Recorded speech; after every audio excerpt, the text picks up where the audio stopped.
Welcome to the Live for Eternity podcast. You were made for life at a high level, and that kind of performance requires the right fuel.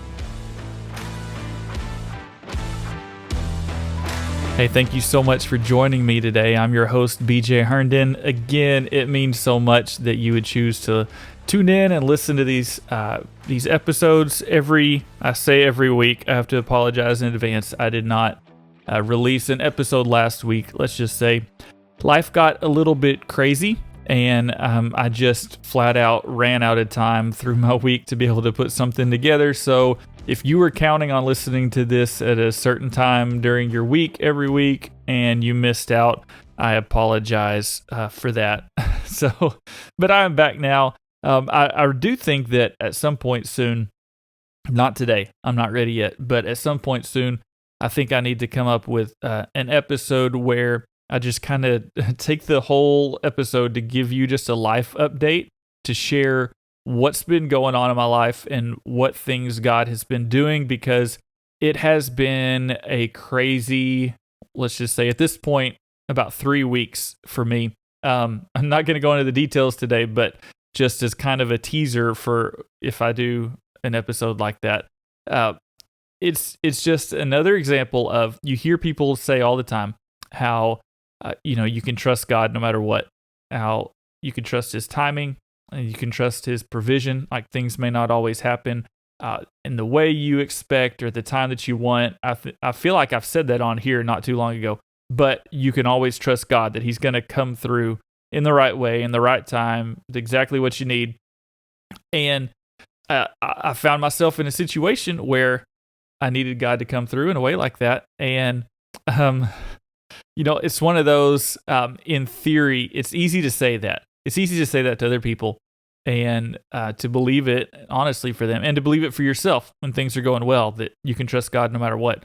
But it's pretty tough whenever you've got to put that into practice yourself, when you've got, deadlines coming up, you've got bills that have to be paid, and it's like, okay, God, I know you're going to come through. I trust you completely, but it's like, real stuff is happening in life, and like, I need to actually see something happen. And so what happened to me the past few weeks is, it's still in progress. So I still don't know what the end result's going to be from this, but it's just seeing how many different ways that God has opened doors and led me in different directions and did things that I didn't expect or see coming, just the ways that He's putting things together.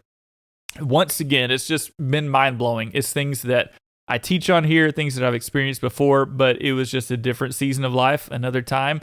I didn't know where to go or what to do, and I just was trusting in God, but at the same time, it makes you a little bit nervous not knowing what's going to happen. And so, there's going to be probably a lot to share from that, and probably a lot that I can tie into the physical parts of our life, things like that too.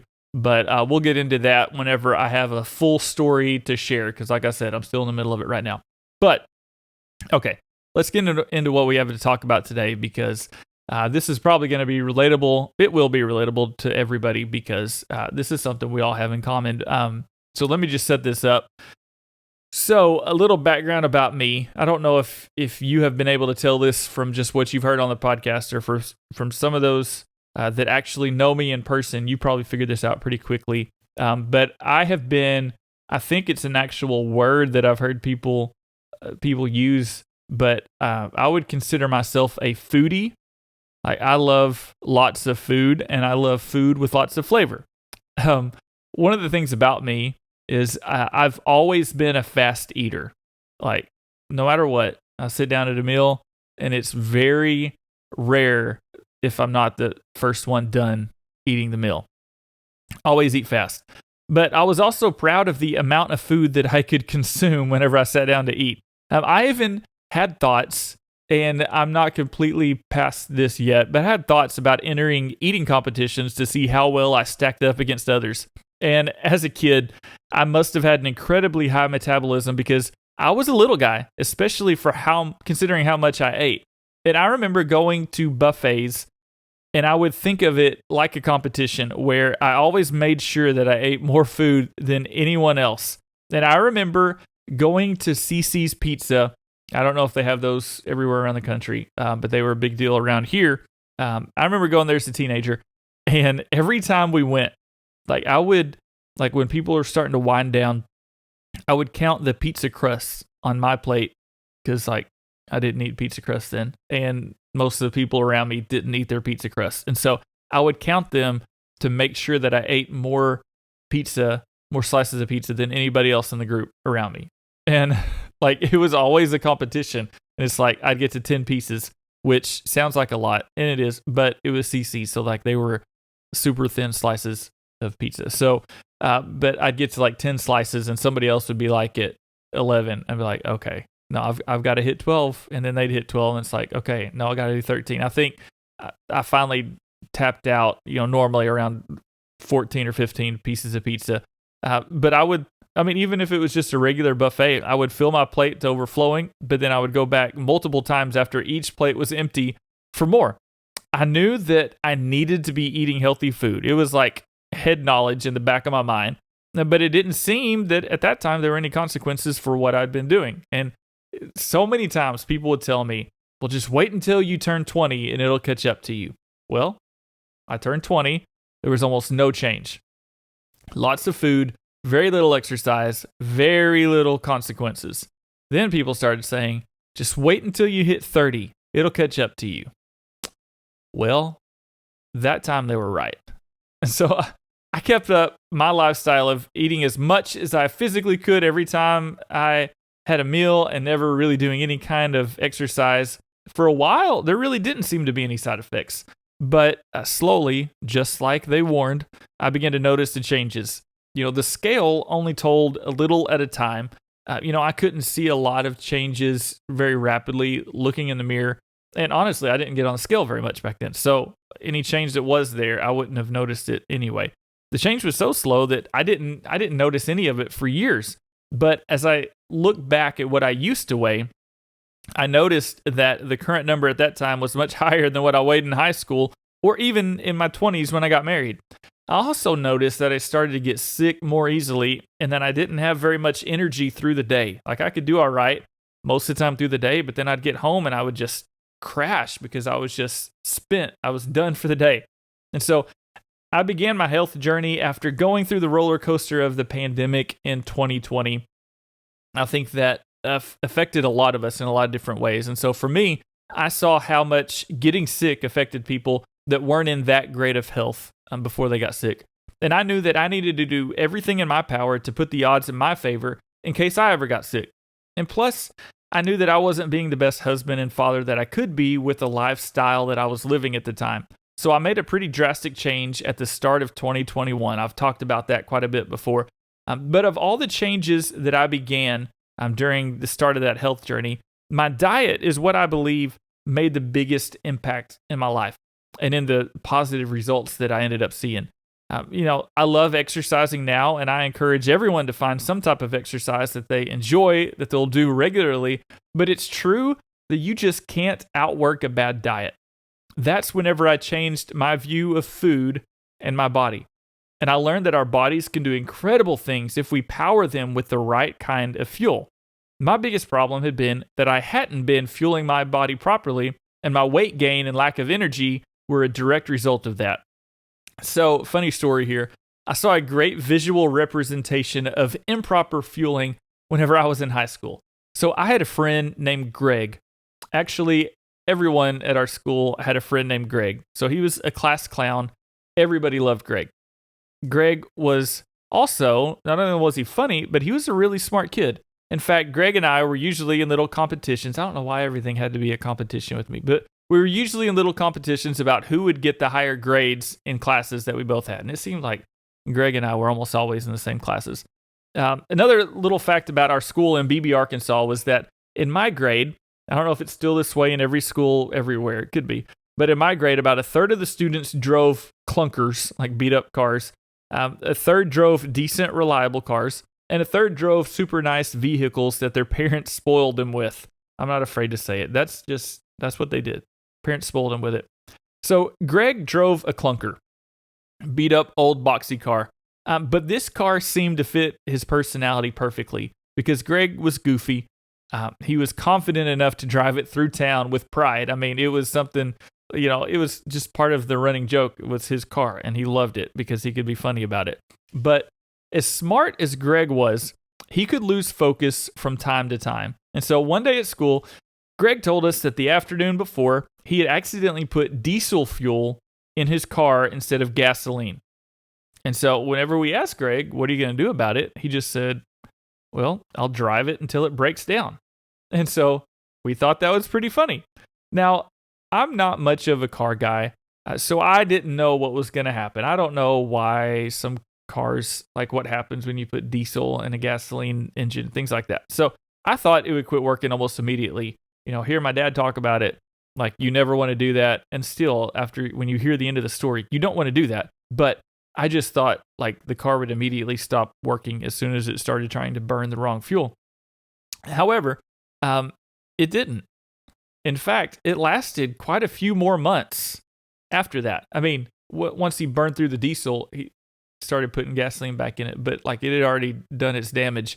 And so everywhere that Greg went in that car, a massive cloud of smoke followed behind. I mean, you could see him coming from miles away. And it was seriously impressive how much smoke one vehicle could make. And I've got, even now, I've got this vivid mental picture looking out across the schoolyard at what you would think was an old-time steam engine driving by. But no, it was Greg and his clunker. And so eventually that diesel got the most of his engine, and it finally did quit working one day. And it was an obvious lesson that the fuel that you use is extremely important. So the big difference here is, for us, is that we're not machines. So when you're dealing with the human body, it's not as easy as finding one formula that fits everybody, because different people have different reactions to different foods. Some people have specific allergies that we have to be mindful of. People are in different life stages. They have different specific needs for their season of life. We all have different levels of activity and participate in different types of activities that require different types of fuel, not to mention how we all have different preferences when it comes to types or flavors of food. So if my goal today was to accurately answer the question, what is the best kind of fuel for everyone? My answer would have to be, it depends. There are just too many variables to give one answer that works best for everyone. But the good news is that we are all humans that I'm talking to today, and there are general principles that work for virtually anybody. And it's up to you to take these principles and apply them to your specific situation and see what works best for you. For instance, if I were to tell you that you need to eat 20 ounces of chicken every day, but you're vegan by choice, so you don't eat meat, then obviously that recommendation wouldn't be for you. You would need to substitute that for another form of protein. And so if I mention something with dairy in it, but you're lactose intolerant, then it's probably not best to blindly just go with what I say. But these principles do take into account what everybody needs. So before we look at the what of proper fueling, let me emphasize again why this is important. So whenever I look back at my young adult years, I was basically treating my body like Greg treated his car when he put the wrong kind of fuel in it. I was putting in the wrong fuel and expecting my body to keep running smoothly. But that's not how it works. And I didn't notice it because I wasn't using my body to do much of anything productive. So if you were to keep your car in a garage all the time and never drive it, then I guess in theory you could put whatever kind of fuel you want in it if you're never going to use it. But if you want your car to do what it was designed to do and at a high level, then it's super important to use the right kind of fuel. And in the same way, if we aren't consistently moving and training or working to make a difference, then you won't be putting your fuel to the test. But that's not what you were created to do. You were designed to be active, to move around regularly, and to be able to go, tell, and to serve others. You were made for life at a high level, and that kind of performance requires the right fuel. So I had another example of this in a little bit more applicable way. So late in the summer of 2021. So that's the year that I began this health journey. And so I began increasing the distance I was running. Up until that point, I had been running 2 5Ks per week for the previous 6 months. I mean, that's it. So 6 miles a week, 3.1 miles at a time at the most. And so that was the extent of my training. And that was even the extent of my whole running experience, like for almost all of my life. But some guys challenged me one week to run 7 miles at some point during that week. And as usual, I just kind of blindly accepted. And so I was just like, well, if they're going to challenge me to do something like this, like I've got to do it. And so I accepted it. I planned it out.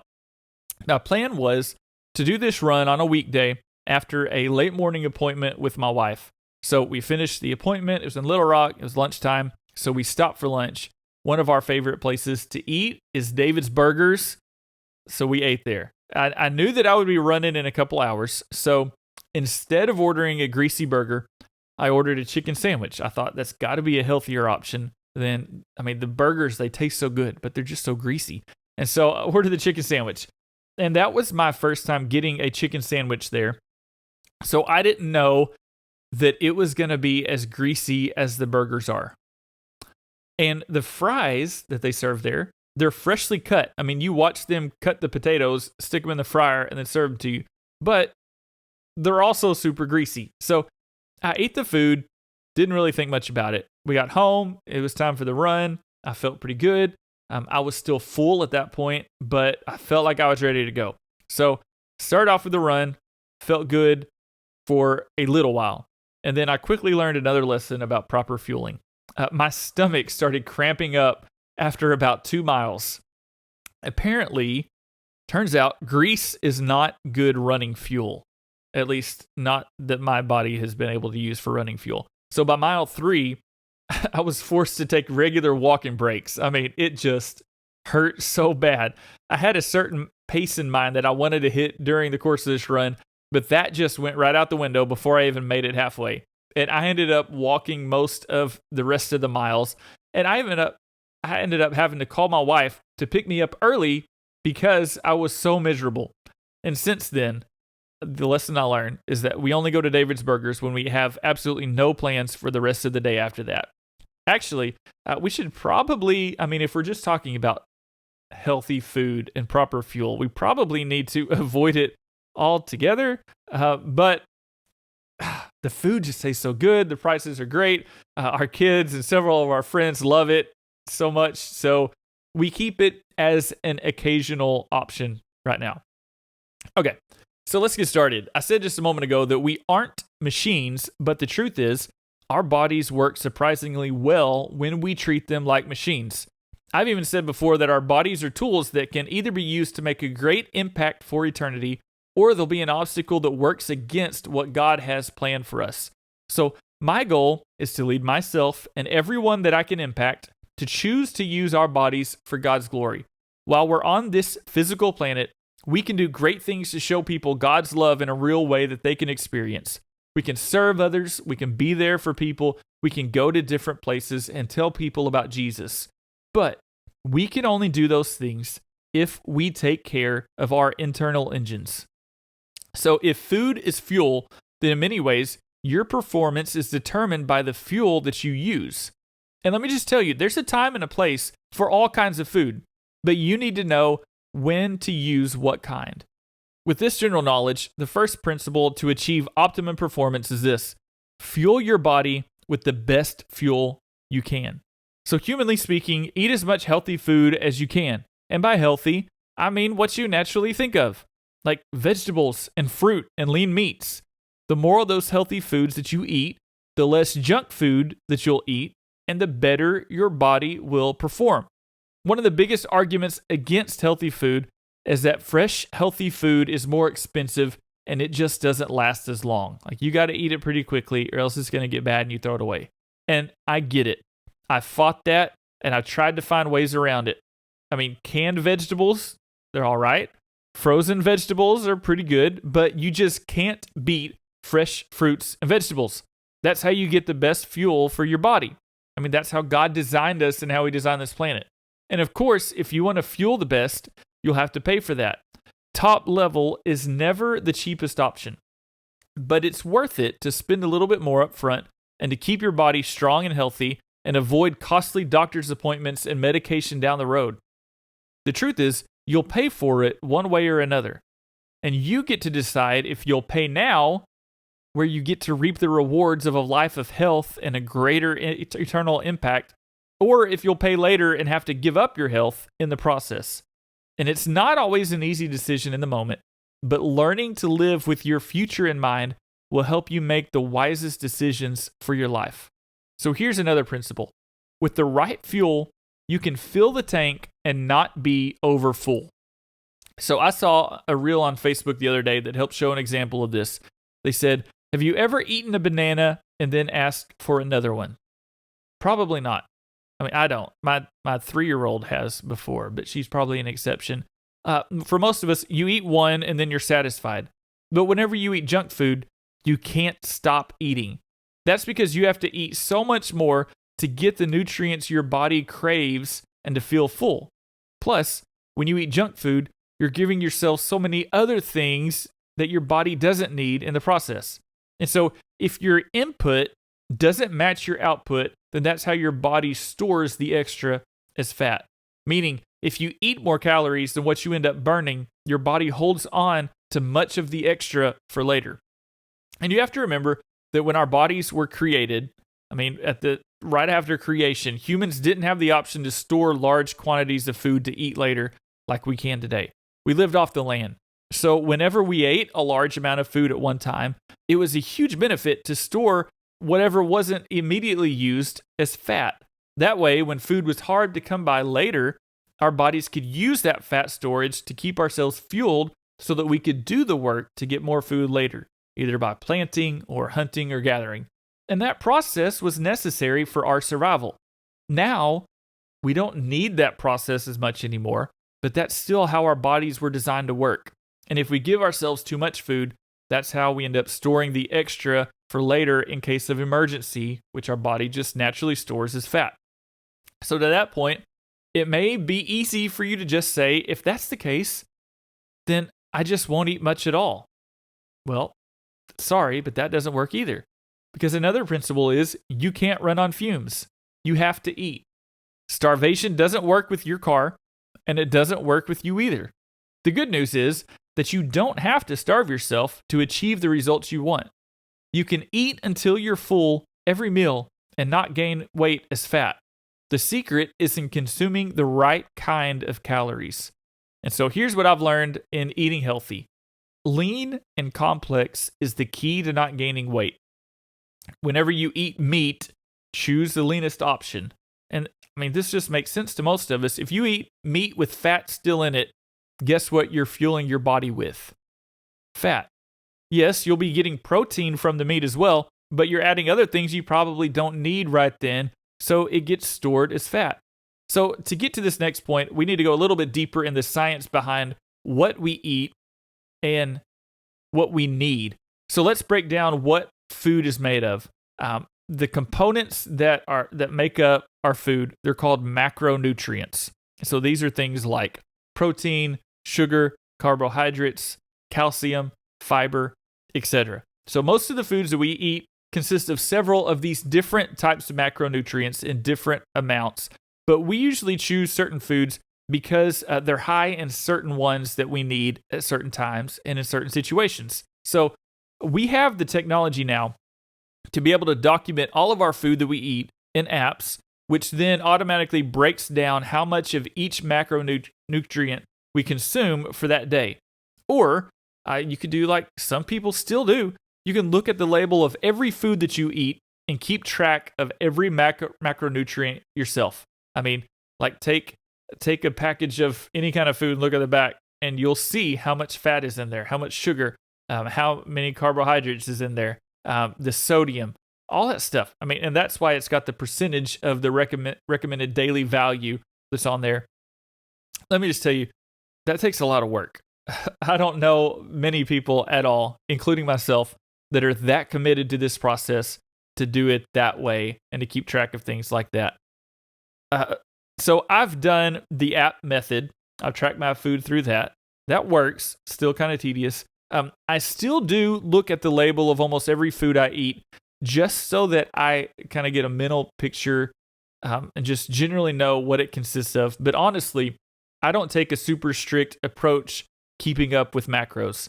I'm not tracking every meal. I'm not making sure I hit a certain number for any macro. Instead, what I do is I know my goals and I know what I need to make sure that I get plenty of each of these things to be able to reach my goals. So, for instance, last April, that's when I sustained a stress fracture during training for the 50-mile race. And I mean, that was mostly just because I overtrained on roads and it was too much pounding pavement and my body wasn't used to that.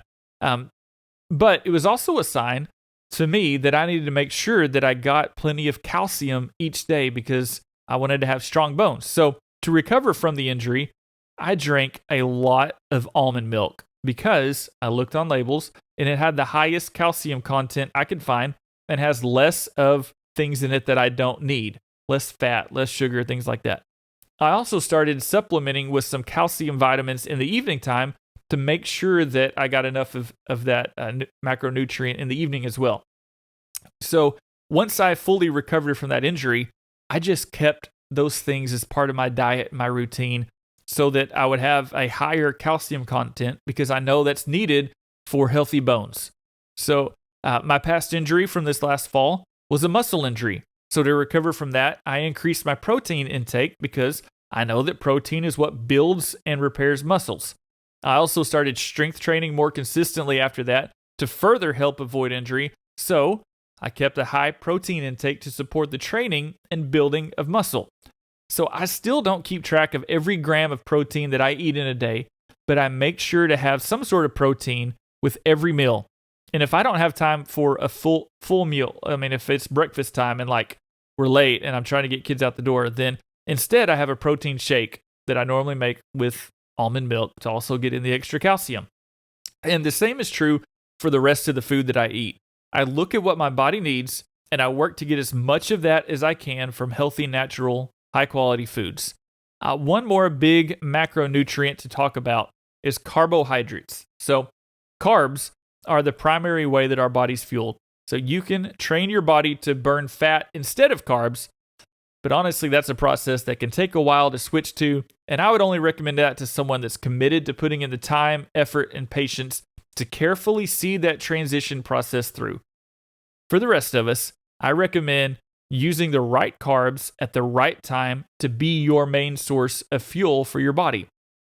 So the question is, what are the right carbs? So for most of your food, choose natural whole foods. I'll tell you what that means in a second. Most of the food that we have available now that you find in your grocery store, it's already been broken down through a refining process. And for this, I want you to think about white bread, pastas, sweets. Basically, almost any food that's white and that's lacking in color is a simple carb. So these have all been taken, they've been processed so that they're easier to cook with and so that they last longer. And whenever you eat them, your body doesn't have to do a lot of work to break down that food. So it goes through it quickly, leaving you hungry again sooner and with leftover calories to be stored as fat. But whenever you eat natural whole foods, these are complex carbs. That consists of most vegetables and fruits and whole grain breads or pastas and brown rice. So whenever you eat those foods, your body works longer breaking down what you eat to get the nutrients from it. And during that process, your body is burning calories as you slowly process through the calories. That leaves you feeling full longer and means there's less to be stored as fat. So let's get a little bit more practical with this. Do I really expect you to only eat those healthy foods with lean meats and complex carbs all the time? No, that's not realistic and that's not sustainable. So here's what I do personally, and this is what I recommend for others. So I try to make breakfast and dinner high quality meals with a good amount of nutritious food. I try to eat some fiber, protein, and calcium for breakfast every day.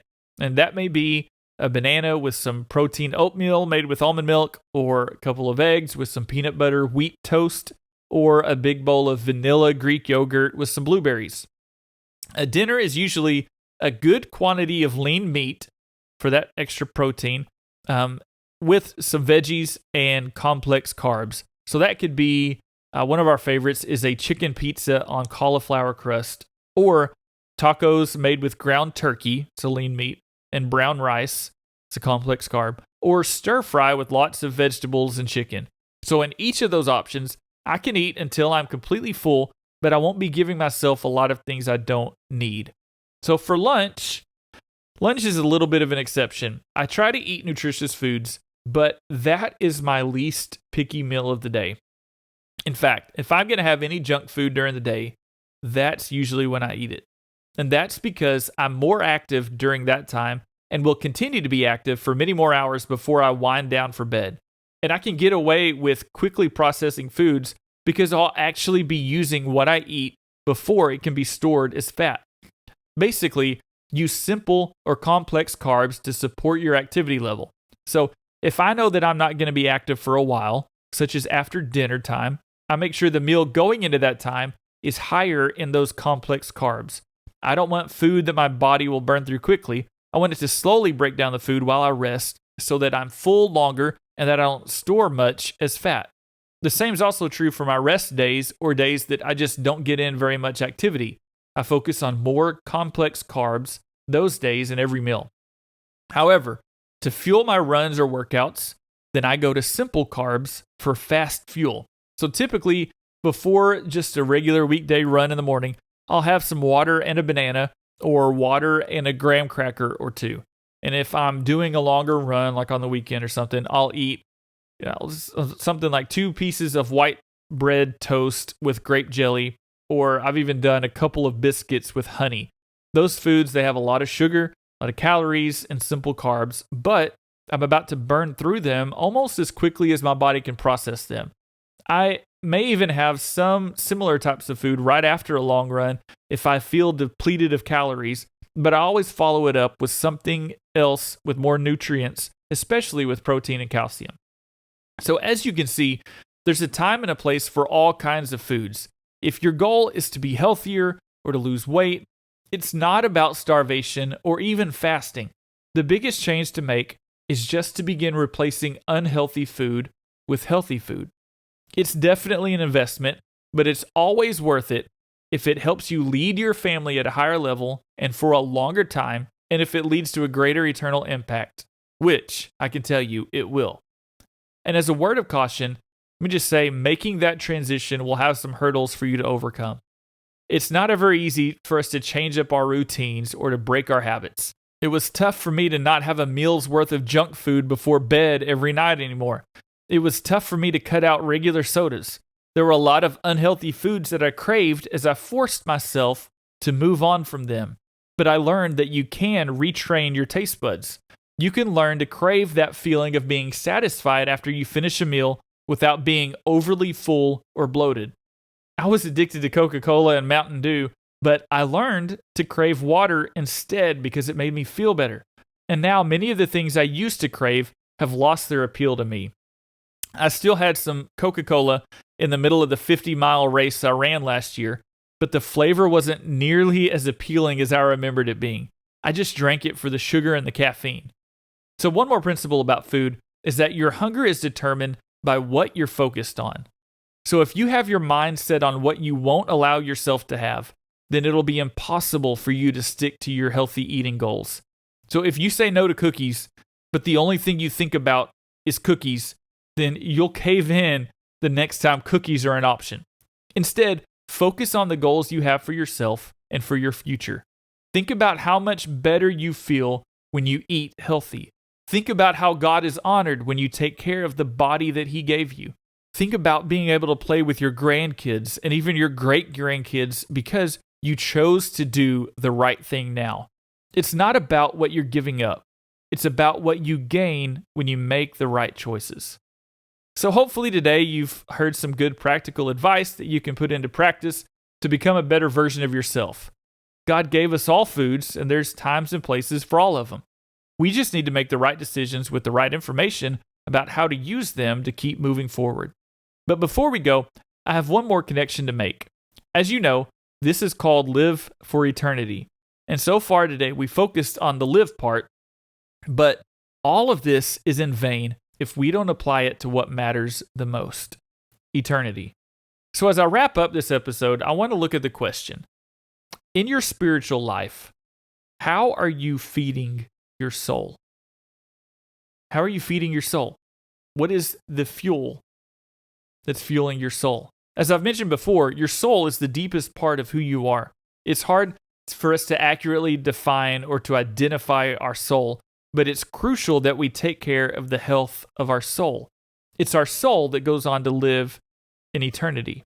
And it seems that the Bible always has a way of using the common parts of our lives to teach us deep spiritual lessons. God uses the simple things to show us complex truths. And that's what happens when we look at our hunger and what we feed ourselves with. And so here's some Bible verses that address this topic. Psalms 42, 1-2 says, "As the deer pants for streams of water, so my soul pants for you, my God. My soul thirsts for God, for the living God. When can I go and meet with God?"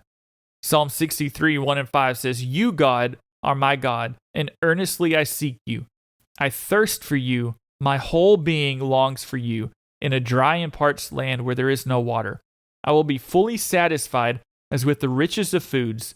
With singing lips my mouth will praise you." John 6:35, "Then Jesus declared, I am the bread of life. Whoever comes to me will never go hungry, and whoever believes in me will never be thirsty." Matthew 5-6, "Blessed are those who hunger and thirst for righteousness, for they will be filled." Simply put, we have to feed our soul. Whether we realize it or not, the things we allow ourselves to experience are what feed our soul. When we choose the right things, which means encouraging, uplifting, honorable, holy things, then our souls are healthy and they're more closely connected to our Creator. When we choose the wrong things, meaning negative, degrading, vulgar, and dishonorable things, our souls get sick and we lose that connection to God. And so let me be a little bit more practical about what the right and the wrong things are. So whenever I talk about the wrong things, that obviously means things that the Bible calls sin. Those things will always make your soul sick and cause division between you and God. But it's not just sin. For instance, my wife and I can't watch scary movies without being influenced in a negative way. We love the thrill of scary movies, but afterwards, they keep us from experiencing real peace and rest. After we watch them, it always leads to nights where we wake up every time the ice maker dumps ice in the tray in the freezer. We stay awake thinking of the what ifs. We can't relax like we need to. So for us, scary movies aren't sin, but they don't lead to our souls being more healthy, so we choose to not consume that kind of entertainment. Similar things happen whenever I spend too much time on social media. It's not a sin, but it's something that's not good for me. For the right things, that means things like time alone with God, time at church with other believers, listening to worship music when we ride in the car, things like that. But for me, it also means being around positive and uplifting people and environments, and spending intentional focused time with my family. Those things improve the health of my soul. We naturally have a disposition to choose the wrong thing a lot of times. Let's face it, we're selfish, we're prideful people, and we want what we want. That's our first thought most of the time. But just like with the food that we eat, we can change our appetite when it comes to feeding our soul. Jesus told us that whenever we hunger and thirst for righteousness, we will be filled. That means when we crave the things of God, we will receive the things of God. That craving isn't always naturally there, but the more of God we experience, the more we crave those honorable things.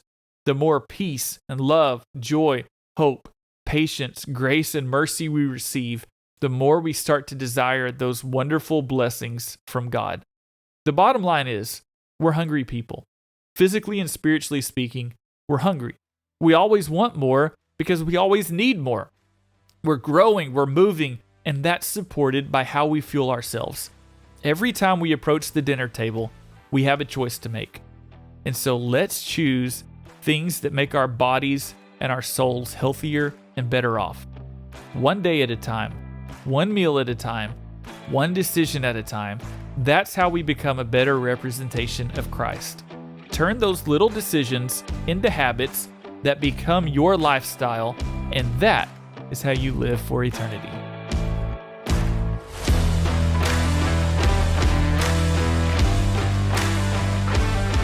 Thank you so much for joining me today. I really appreciate you tuning in and just joining along for the journey today. I hope you got some practical things that you can apply to your life, but also some spiritual things that will just make you better all around so that you can accomplish God's will for your life and make a greater eternal impact. That's our goal. It's not just for the here and now, but we can use the here and now as an incredible opportunity to make a difference for eternal things. So before we leave, I just want to say a prayer that God would help us to take all of this that we learned today and to store it in our hearts and to be able to just apply it in the right situation. So let's pray.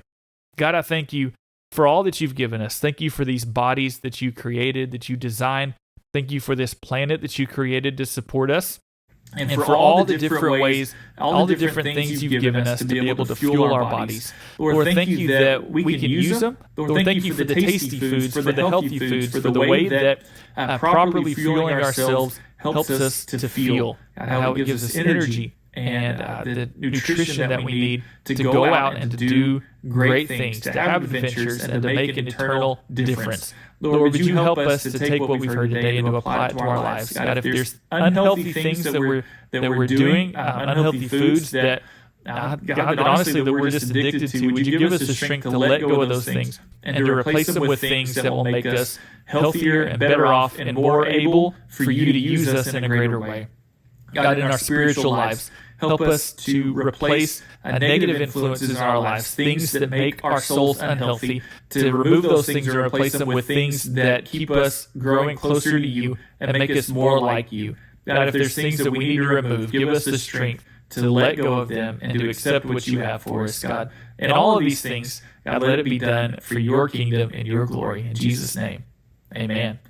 Thank you so much for joining me. Hopefully, we'll be back in another week or so for another episode. And go out, put this into practice, eat some good, healthy food, and live for eternity. God bless.